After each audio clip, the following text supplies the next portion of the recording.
Bueno, y la niña es un fenómeno meteorológico que está alertando a la ONU y los pronósticos nos indican pues que vamos a tener una Navidad lluviosa, un fin de año lluvioso y tal vez unos primeros meses del 2023 con lluvia. Justamente hoy las autoridades dan a conocer el informe oficial y el anuncio de cómo se preparan para la extensión de este fenómeno. Pero lo que observamos en pantalla es el recuento de las inundaciones reportadas en la península de Azuero en estas últimas 3 semanas. Pero ¿qué está ocurriendo? ¿Cómo está manejando Panamá su gestión de riesgo? ¿Qué grado de responsabilidad tienen los municipios y los gobiernos locales para atender estos fenómenos? José Dunderis, exdirector del Sistema Nacional de Protección Civil y experto en manejo de riesgo, nos acompaña y le agradezco muchísimo estar con nosotros en momentos en que sí, primero que necesitamos entender qué está pasando y ustedes como expertos, qué dicen las autoridades que manejan el tema de los pronósticos y los cambios climáticos sobre lo que podríamos estar observando a finales de este mes y principios del próximo. Así es, bueno, muy buenos días Panamá, muy buenos días Castalia, a todos los televidentes. En efecto, las autoridades climáticas, incluso regionales, han anunciado para los diferentes países que podemos ya tener un fenómeno niña hasta febrero del 2023. Esto quiere decir de que tenemos que tomar acciones de preparación frente a ello. Hay que entender que el fenómeno de niños es algo normal, pero que es cíclico. Se puede presentar cada 2 a 7 años. En los últimos 3 años hemos tenido fenómeno niña y esto se genera cuando tienes temperaturas 0.5 por debajo del promedio de la temperatura y tienes otras variables, tanto climáticas como el viento y la presión barométrica, entre otras, y otras condiciones oceanográficas, pero que puede generar que los vientos que son alisios del norte comienzan a mover las capas superficiales del océano y se llevan ese océano un poco caliente, las aguas frías llegan a la superficie y este cambio, esta variabilidad climática genera tormentas extremas en algunas ocasiones. No todos los fenómenos de la niña son similares, pero lo que sí nos pone en contexto al comportamiento que hemos tenido en las últimas semanas es que Panamá tiene que estar preparado. Estamos viendo que las zonas de vulnerabilidad siguen marcando siendo las mismas, pero vemos que estamos cada día construyendo más riesgo y no generando una disminución o una reducción sobre ello. Ahora bien, ustedes en su administración empezaron un estudio para determinar cuáles son esas regiones del país con mayor riesgo. ¿Usted nos puede reiterar el estudio que se hizo y cómo entregaron ustedes esos informes a la actual administración? Correcto, mira, el CONAGUA desarrolló una serie de análisis en varias cuencas del país que generaban vulnerabilidad y que generaban tareas a seguir. El caso del Tonosí, ahí se están dando 2 consideraciones importantes. Una de ellas es de que los gobiernos locales no están haciendo gestión de riesgo, quizás de los 76, en mi tiempo habían 77, probablemente hoy hay 79 o más, no mucho más, pero probablemente el 5% o el 3% de los municipios del país pueden estar haciendo gestión de riesgo. El resto está generando una permisología sin planificación y sin una visión prospectiva. ¿Esto qué quiere decir? Estamos construyendo en zonas de vulnerabilidad. Te voy a dar 3 recuentos. En el área de Chepo, en Bayano, después de la Purísima en el 2010, el gobierno en ese momento, el Estado le da casas a los residentes, pero el municipio permite que las personas regresen a los lugares y da permisos de construcción en la zona de inundación agua abajo de la presa de Bayano. Lo mismo ocurre en zonas de Prados del Este, lo mismo ocurre hoy en día en las zonas como Bambito, en Paso Ancho, en Las Nubes en el 2014, que me tocó también estar allí. Tú vas hoy. ¿Se han dado nuevos permisos? Claro, se dan nuevos permisos, incluso casas dentro de los cauces de los ríos. En el área de Tonosí, que es un área muy llana, son zonas inundables. Entonces, yo puedo entender la necesidad de construir en una zona, pero construir de la manera que lo estamos haciendo nos está llevando a un gran desastre. ¿Y como Estado estamos previendo o estamos conscientes con una política de Estado de cómo tenemos que gestionar en materia de gestión de riesgo, valga la redundancia? Yo siempre he dicho que la mayor vulnerabilidad que tiene nuestro país en manejo de la reducción de riesgos a desastres es la condición jurídica. Te puedo decir, por ejemplo, los estudios de impacto ambiental si quieres desarrollar grandes proyectos o la permisología local en municipios no valoran mucho el tema de los análisis de riesgo y se están otorgando. No hay un control. Las recomendaciones son claras. Existen ya estudios establecidos. Con agua lo desarrolla muy bien y indicaba claramente, pero es un documento, pero no hay un marco jurídico de cumplimiento. Claro. Entonces, ¿qué ocurre? Mi ambiente tiene que trabajar, el Ministerio de Ambiente, ojalá el ministro Concepción nos esté escuchando, que modificáramos o anexáramos algo a la ley donde mi ambiente no solamente vea las variables de los parámetros ambientales o de impacto al ambiente, sino los parámetros de riesgos. Esto quiere decir que podríamos tener un mejor ordenamiento territorial con un mandatorio desde el Ministerio de Ambiente con ellos. ¿Por qué? Sí. Porque el desequilibrio ambiental nos está llevando al desastre.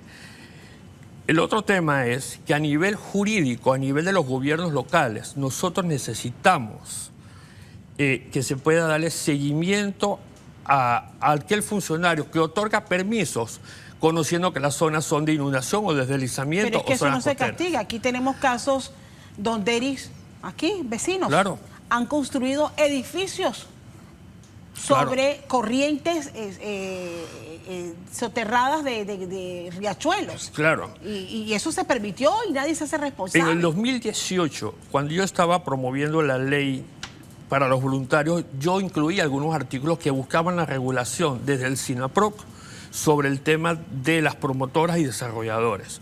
Eso fue lo que no logra pasar esa normativa, porque hay una presión muy alta. Yo entiendo a los desarrolladores, pero estamos generando grandes zonas de vulnerabilidad. Hasta que tengamos eventos o escenarios como Fenómeno Niña, donde pueden traer eventos extremos, y cuando estos eventos extremos aparezcan cíclicamente, incluso estos eventos como Niña pueden estar de entre 2 a 7 años. O sea, puede pasar todo un gobierno sin tener un Fenómeno Niña hasta que tenemos un gran evento y aflora toda esta vulnerabilidad. Bueno, y nos decías, José, al inicio de la entrevista, que los fenómenos de las niñas van variando de acuerdo a cómo se va proyectando el cambio climático, pero ¿cuáles son sus efectos? Porque ya se sienten en el país también. Joanny Guevara, vamos contigo.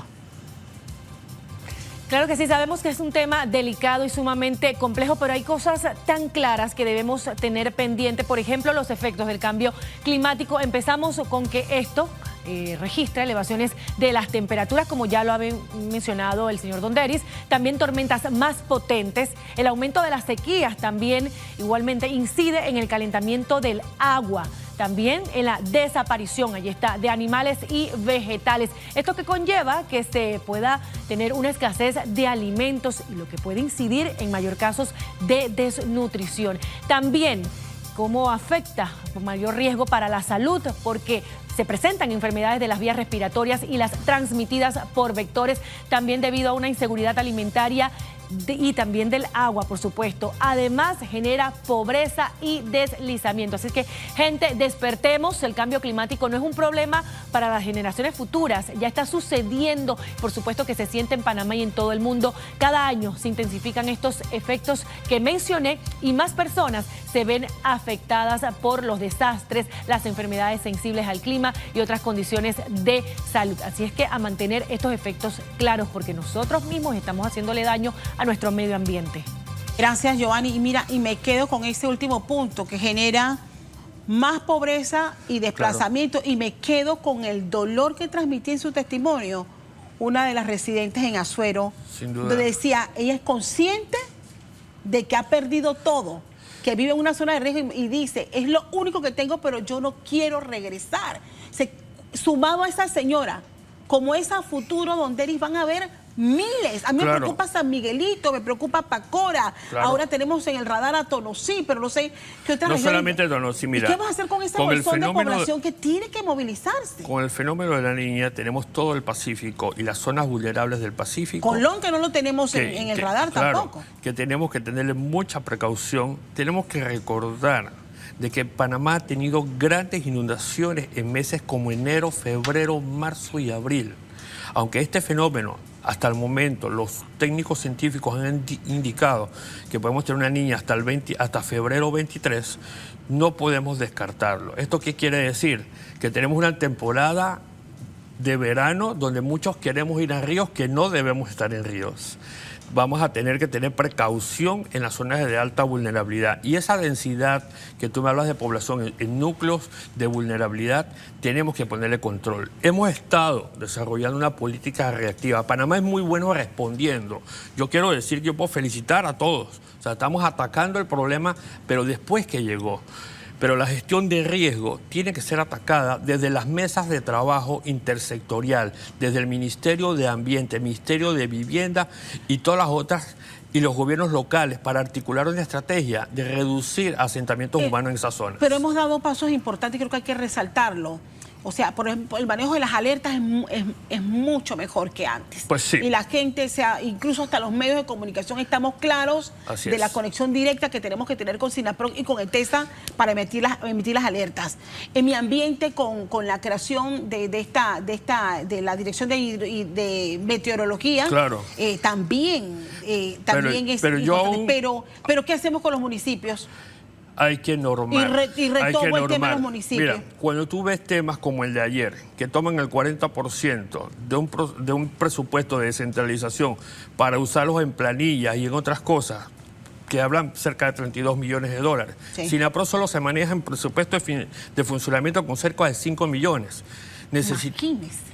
Al Instituto de Meteorología creo que anda por cerca de 10 millones con una infraestructura gigantesca para poder... Yo no sé qué hace la ingeniera Casaya, hará magia y lo está haciendo bien, pero necesitan mucho más recursos. Entonces no puedes tener municipios utilizando recursos en cosas que quizás no son prioridad de vida.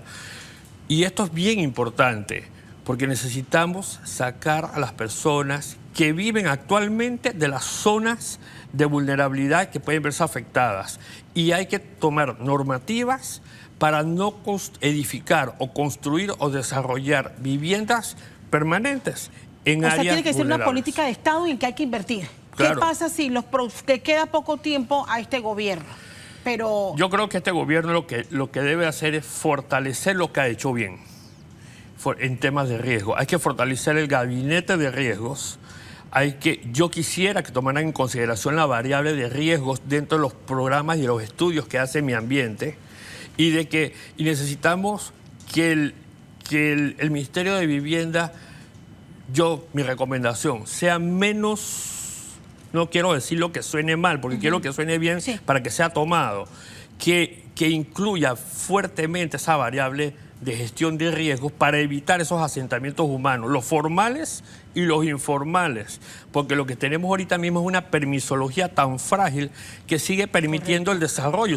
Y esto lo podemos ver hoy. Hace 5 años podías tener 500 casas cerca a Tonosí, hoy puedes tener 1.200 y en 7 años vas a tener el doble o el triple. ¿y qué hacemos cuando los problemas se concentran en las imágenes que estamos compartiendo en la provincia de Colón?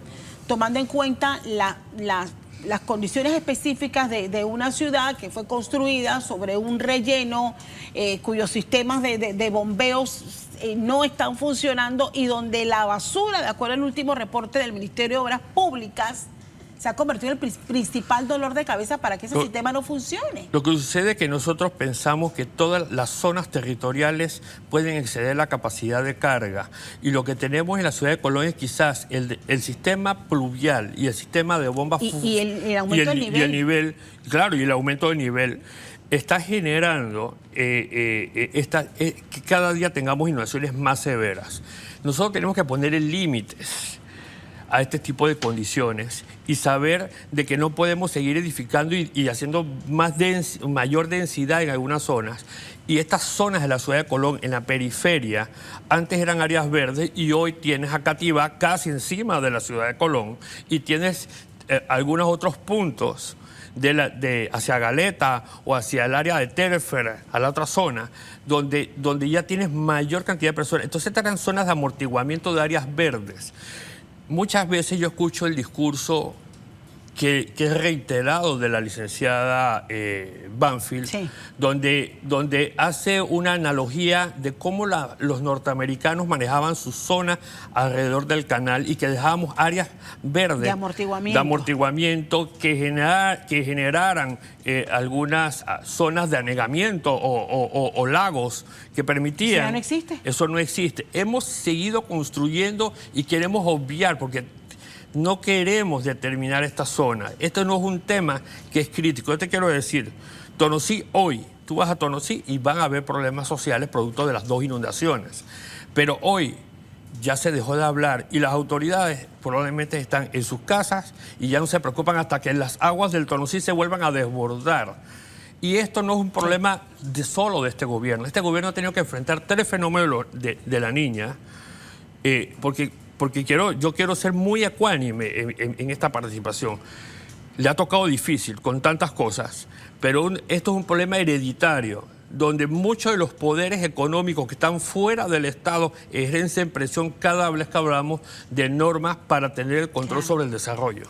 Quiero agradecer a José Donderis, exdirector de SINAPROC, experto en manejo de riesgo, por su análisis esta mañana. Y reiteramos, hoy las autoridades de Mi Ambiente y también de ETESA darán a conocer los detalles del anuncio de la extensión precisamente del fenómeno de la niña. Joanny, contigo.